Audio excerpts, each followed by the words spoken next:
AITA for letting my family struggle after they cut me off with just $8,000? My wife says I should talk about it somewhere because keeping everything to myself does no one any good. I am the second of 4 children. My brother Brandon is 32 and what you would call the golden child here, even if he is not the only favorite, just the most extreme case. Then there is me, then my sister Megan, 26, and the youngest Haley, 22. As long as I can remember, things have always worked differently for me than for my siblings. Let us start with college. Brandon went to a private university that cost about $55,000 a year.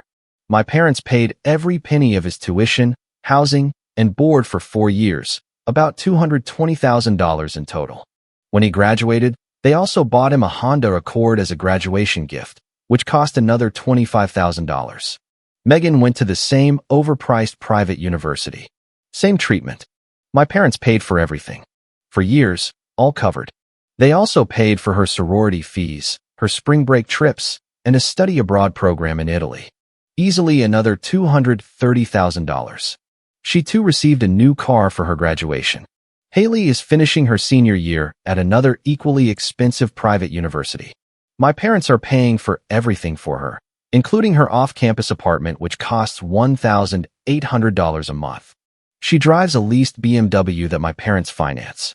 Just for her education, they have given her about $240,000. Now, as for me, when I turned 18, my parents sat me down and told me they had thought about my interests and had found a 2-year automotive technology program at the local community college. The program cost $8,000 in total. They said it was perfect for me because I had always liked working with my hands and fixing things. And by automotive technology program, they meant training to become a mechanic. They paid the tuition and I lived at their house during those 2 years. After graduating, I found a job at a local auto repair shop. I worked there for 3 years and saved every penny.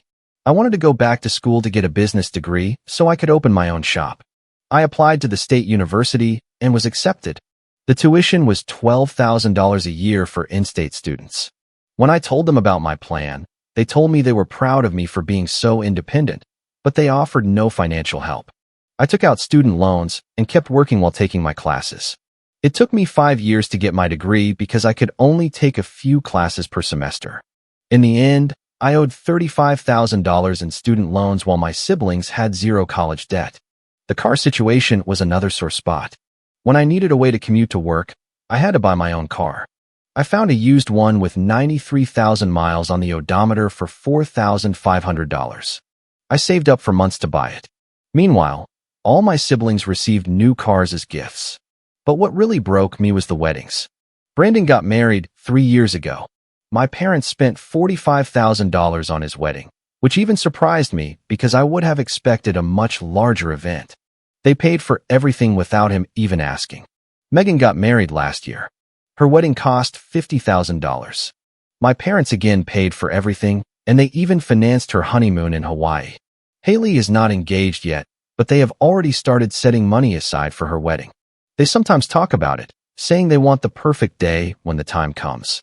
Now let us talk about my wedding. My wife and I got engaged 2 years ago. We were very happy and started planning. I assumed my parents would contribute a little, given what they had done for my siblings. My mother simply commented that she trusted us to handle everything because we were very practical and good with money. So we organized a small wedding.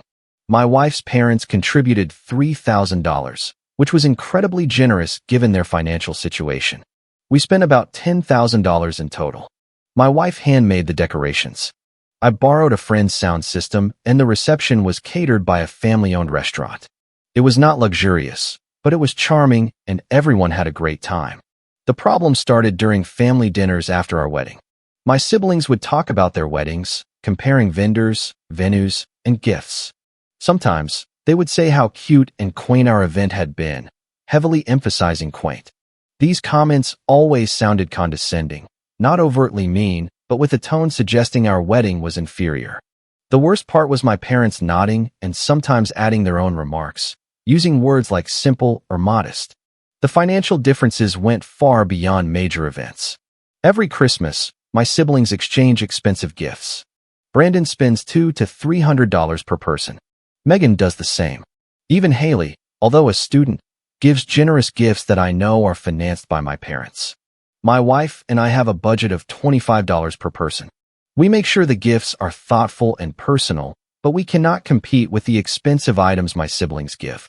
This creates an awkward dynamic where our gifts look cheap in comparison, even if they are made with a lot of care. Last month, we were all at my parents' house for dinner. This happens about twice a month. The conversation turned to buying a house. Brandon talked about the house he bought with his family 2 years ago. It is a beautiful 4-bedroom colonial house in a nice neighborhood. He mentioned that my parents had helped them with the down payment. That surprised me, not because I did not expect it, but because I did not know about it. I asked how much they had contributed.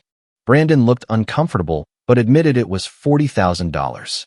Megan added that she had received the same amount when she bought her house last year. Haley said she was not ready to buy yet, but she knew the money would be there when she needed it. So my parents had given each of my siblings $40,000 for a real estate down payment. My wife and I have been renting an apartment for 3 years, saving every penny. We have managed to save $25,000, but houses in our area generally require a down payment of $35,000 to $50,000. I asked my parents if they planned to help us too. My father said they would love to, but their financial situation was stretched. My mother suggested we look for a condo or a smaller house. The conversation continued, but I could not stop thinking about the numbers. Between education, cars, weddings, and houses, my parents had given over $300,000 to each of my siblings. I received $8,000 for a community college degree. What really hurt me is not just the money, but the attitude that went with it. My siblings act as if they achieved everything through their hard work and good decisions. Brandon has lectured me before about the importance of investing early for retirement. He puts $500 a month into his 401k. What he does not say is that he can afford it because he has no student loans or car payments, and our parents paid for his wedding and his house down payment. Megan, on her end, frequently posts on social media about her high success. She never acknowledges that her dream job paying $25,000 a year is only possible because she has no financial obligations thanks to our parents' support. And that brings us to 3 weeks ago. We were at another family dinner, and somehow the conversation shifted to financial planning.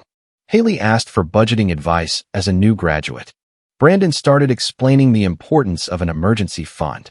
He said everyone should have the equivalent of 6 months of expenses saved as a safety net. Megan agreed and mentioned she had managed to set aside $15,000 in her emergency fund. My parents congratulated them both for their financial responsibility. I could not help myself. I pointed out that it is easy to build an emergency fund when you have no student loans, car payments, or other debt. I clarified that my wife and I were still paying off my student loans while trying to save for a house. That is when Brandon said that everyone faces hardships and makes choices. He suggested I maybe should have chosen a less expensive option for my second degree instead of going into debt. That remark did not sit well with me. I had chosen the cheapest option available. I had gone to a state university. I had lived in the most affordable apartment I could find, and I had worked during my studies. Meanwhile, he had gone to an overpriced private university and had not worked a single day during his schooling. I told him it is easy to make good financial decisions when someone else pays all your bills. Megan defended him by saying our parents had helped all of us equally, just in different ways.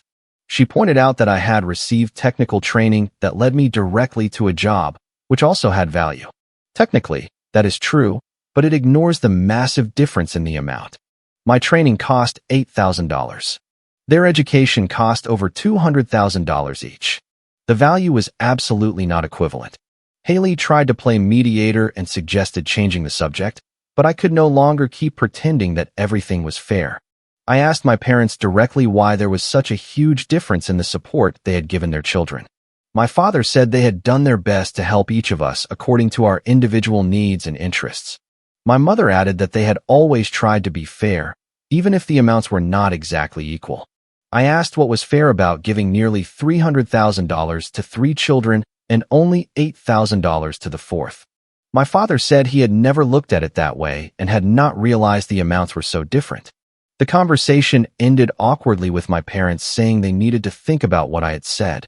My siblings were visibly annoyed that I had made everyone uncomfortable. My wife and I left shortly after. I have been thinking about it nonstop for 3 weeks. My wife completely supports me, and she also feels this treatment is unfair. She has witnessed my siblings' condescending comments. I do not know what to do now.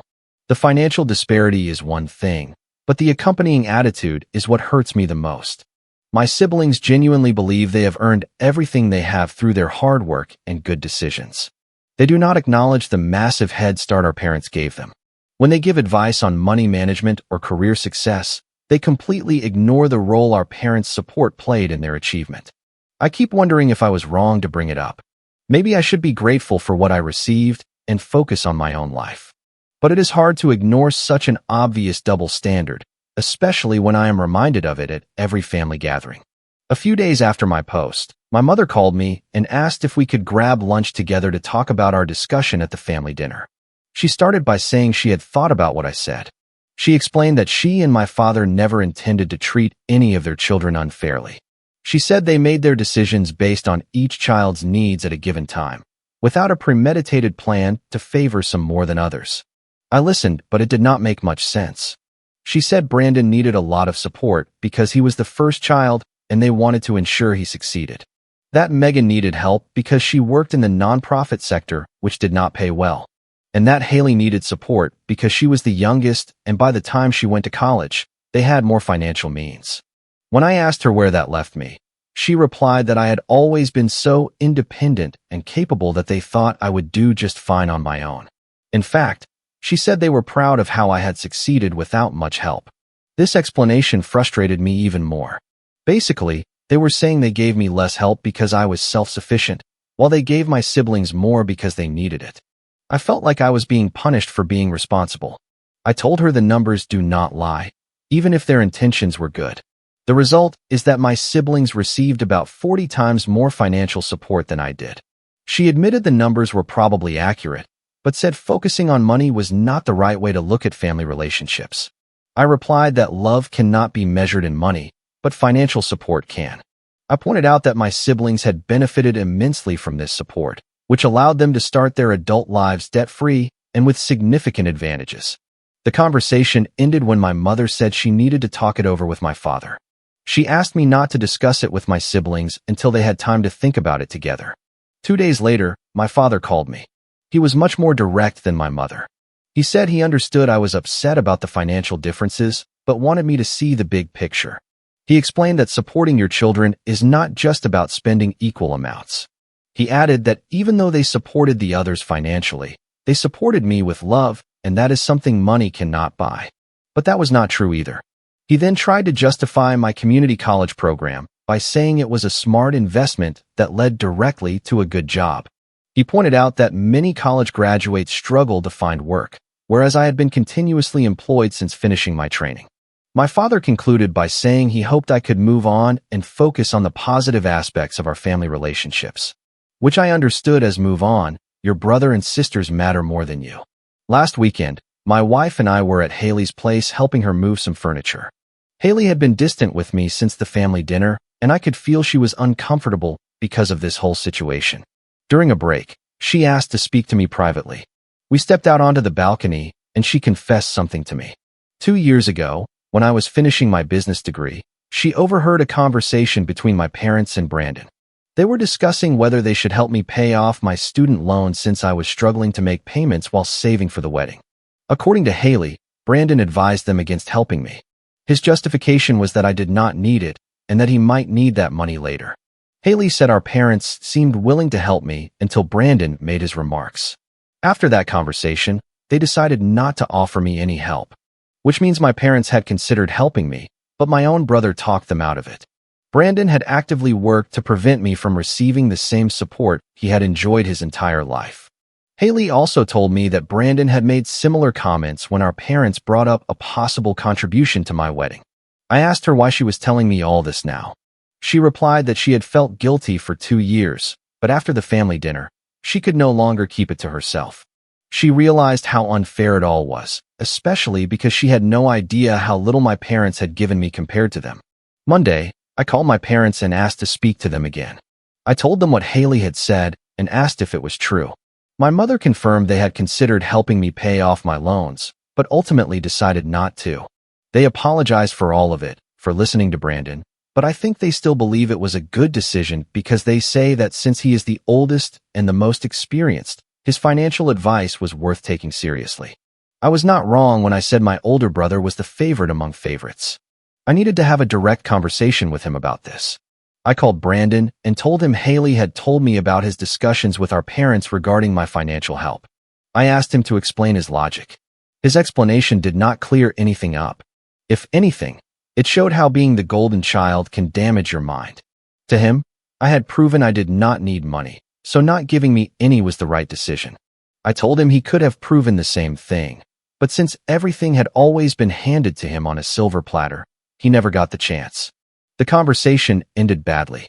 Brandon called me ungrateful and accused me of focusing too much on money instead of valuing the non-financial support the family provided me. I told him it was very easy for him to downplay the importance of money as if it were nothing because, for him, it had always been easy to get. He never had to work for it. After confronting Brandon, it did not take long before Megan found out. She called me a few days later to tell me she thought I was being unfair to Brandon and to our parents. According to her, our parents had done their best for each of us, and comparing amounts of money was petty and divisive. I tried to explain that Brandon's experience was completely different from mine because he had never faced real financial hardship. She did not seem interested. This conversation made me realize Megan was just as disconnected from reality as Brandon regarding the advantages they had received. Things escalated when apparently Megan shared our conversation with our parents. That same evening, my mother called me to say she was disappointed I had attacked Brandon. She said everyone was worried about me and feared that resentment would poison my relationships with the people who love me most. She suggested my wife and I consider seeing a professional to work on these issues. I told her I was not interested in changing my mind about the injustice I had suffered. I simply wanted a clear acknowledgement that this treatment had been unfair. My mother said she and my father were ready to make things right by helping us financially now. She offered to give us money for a down payment on a house or to pay off the rest of my student loans. Initially, this seemed like a step forward, but then she added that she hoped this gesture would allow us to turn the page and return to a normal family relationship. This condition made the offer sound more like a bribe than a genuine acknowledgement. Basically, she was offering me money so I would stop talking about the unequal treatment. I told her I needed to think about it and talk it over with my wife. When I told my wife what my mother had said, she had the same reaction I did. The offer felt manipulative, not sincere. To my wife, accepting money with strings attached risked making things worse in the long run. If we accepted and still had issues with the family dynamic, which is very likely, they would use it as proof that they had done their part. I called my mother back and told her that while I appreciated the gesture, I was not comfortable accepting money with conditions attached. My mother was hurt and said she did not understand what else I wanted from them. I replied that what I wanted was acknowledgement of the unfair treatment, not a check to make the problem go away. This led to another difficult conversation where my mother said all parents make mistakes, but that she and my father had always acted with good intentions.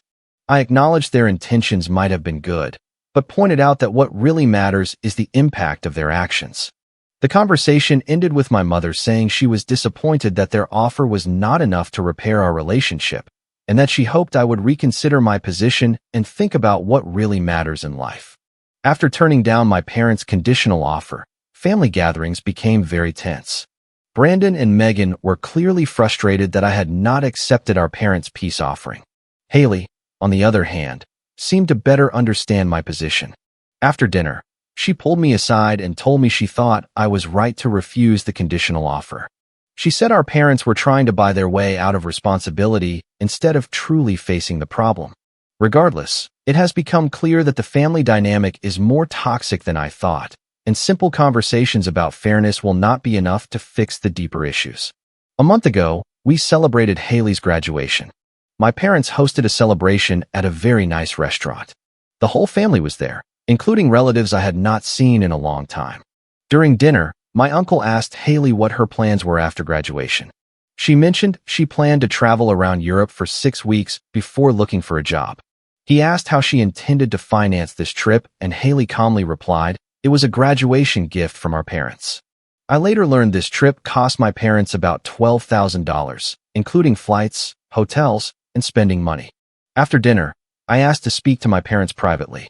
I told them these gifts were not doing them any favors and were not doing my siblings any favors either. They were only spoiling them, and it would end badly. My father's response was that this was a one-time graduation gift, not ongoing financial support. He clarified it was different from helping pay off debts or covering living expenses. I pointed out that my other siblings had also received many one-time gifts, so much so that it equated to permanent support. My mother said they were proud Haley had finished her studies and wanted to celebrate her achievement. She accused me of being negative and ruining Haley's special moment by bringing this up. This response made me realize nothing was going to change. My parents were going to continue treating my siblings generously. At this point, I did not even care anymore that they were not giving me money. What bothered me was that they were raising spoiled, dependent children. I told my parents I needed to take a step back from family gatherings and focus on my life with my wife. My mother was upset, saying my attitude was hurting the whole family. My father, however, was more direct. He told me I was acting like a child and that I needed to grow up and move on. He added that successful people do not spend their time complaining about what they did not get. They focus on building their own success. But none of my siblings built their success on their own. After that dinner, I decided to limit my contact with my parents, Brandon, and Megan. I still talk to Haley regularly because she has been understanding and kind through all this, even though she remains spoiled by my parents and does not yet see the full reality. We talked about it, but she told me this would be the last time and that after this she would start her own life. I do not think we can ever truly move on. Watching my other siblings, even with their careers and their supposed success, they continue to receive help from my parents in one way or another. Haley told me that after I left the graduation dinner early, Brandon and Megan spent the rest of the evening complaining about me. My parents reached out several times trying to convince me to come back to family events. They also mentioned my absence was making things awkward for everyone. They asked what they needed to do to get me to return to family gatherings. My proposal is a group discussion where it is clearly acknowledged in front of everyone that they were unfair. I do not even care about the money anymore, just that acknowledgement. So far, they have refused because they feel we need to leave all this behind and not involve my siblings. Brandon and Megan have not contacted me at all, which tells me everything I need to know about their priorities and their understanding of the situation. My wife and I are building our own life based on our values and priorities. As for Haley, she stays in touch with me. She is the only immediate family member with whom we still have a relationship. I think she is the most salvageable because even though she is still influenced by my parents and their gifts, she has at least started questioning certain things. Not completely, but it is a start. Megan and Brandon, not at all. That is where things stand, and I do not regret my decision. Things fell apart very quickly for my family. I thought it would take 10 or 15 years for my parents and siblings to suffer the consequences of their lifestyle, but I never imagined it would all collapse in just 2 years. My parents' income relied mainly on my father. Even though my mother worked, her job barely accounted for 10% of the family income. My father had always held a very good corporate job, an executive position, and that covered all the expenses, including my siblings' lifestyle. But the company was sold 8 months ago, and the new owners decided to restructure and cut costs, starting with the highest-paid executives. As a result, my father lost his job, and with that came a harsh reality check. He did not have as much money as he thought. A large part of their generosity over the years had been funded by selling stock my father received as bonuses for his position. But those stocks had long been sold to cover all the expenses I already mentioned. His layoff therefore came with a severance package that was not very large. My father found another job, but companies today prioritize efficiency, and keeping highly paid employees no longer fits that model. They were forced to cut back on their expenses everywhere. For starters, my parents had to sell their house and move into a smaller one, because they could no longer afford the mortgage on the one they bought a few years ago. The monthly financial support to my siblings also stopped. Megan and Brandon had kept moving up, quote unquote, thanks to my parents' money. Fortunately, I managed to distance Haley from their influence and encourage her to become more independent. Let us just say I knew how to capitalize on the doubts she already had about all this. After her trip to Europe, she found a job and has been living on her own ever since. Megan and Brandon, not so much. Megan had to quit her job at a nonprofit and find one that pays better. Her husband had also gotten used to the monthly money sent by my parents. At least they managed to keep their house. Unlike Brandon, who had to put his up for sale, just like my parents. They all had to face reality. When the easy money disappears, you have to work and put in the effort. They are not poor, but they have started racking up credit card debt. At least my parents were right about one thing. They gave me a better education than the one they gave my siblings, because if I had received the same kind of financial help as them, I would probably be just as trapped today. My parents called me several times during this apocalypse, because for them it truly is one. Their standard of living has dropped significantly, and my siblings barely speak to them. The most spoiled ones because they no longer receive money, and Haley because she distanced herself a bit by becoming more independent. For them, it is the end of the world. They were looking to repair our relationship, maybe even to ask me for money, I do not know. But my response was something like, you should ask Brandon for financial advice. It has worked so well so far. Everyone was swimming in abundance, and everything was perfect. Maybe they should go back to that. We have not had any contact since. Yeah. Comment. I just want to say thank you for watching this with me. It really moved me how much courage it takes to stand up for yourself when something doesn't feel right. Protecting your peace and setting healthy boundaries are among the most important things we can do. Never forget that your feelings and your worth matter just as much as anyone else's in the family. Taking responsibility for your own healing and growth is incredibly powerful. Sometimes, choosing distance is actually an act of self-respect and kindness toward yourself.